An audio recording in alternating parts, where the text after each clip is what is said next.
আসসালামু আলাইকুম। আশা করি আল্লাহর রহমতে সবাই ভালো আছেন। আমি এবং রুহানিও আল্লাহর রহমতে আলহামদুলিল্লাহ ভালো আছি। একটা জিনিস খেয়াল করলাম, একজন স্পেশাল বাচ্চার মা কখনো তার স্পেশাল বাচ্চার কাছে ভালো হতে পারে না।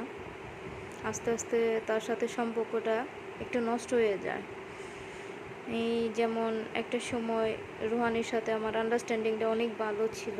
এখন আস্তে আস্তে একটু খারাপ হচ্ছে, কারণ রুহানি বুঝতে পারছে তার মা তাকে জোর করে খাবার খাওয়ায়।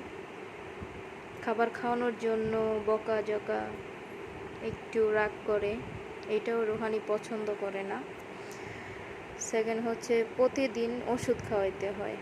এটা একটা বিরক্তকর, কারণ আমি খাওয়াইতে খাওয়াইতে ওকে বিরক্ত হয়ে গেছি। তাহলে ও তো খাইতে খাইতে অনেক বিরক্ত।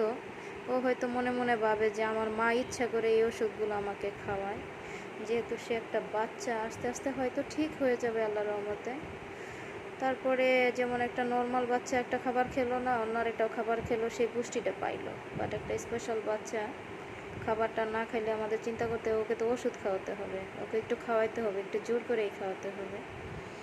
তো দিনে দিনে সম্পর্কটা অনেকটাই নষ্ট হয়ে যায়।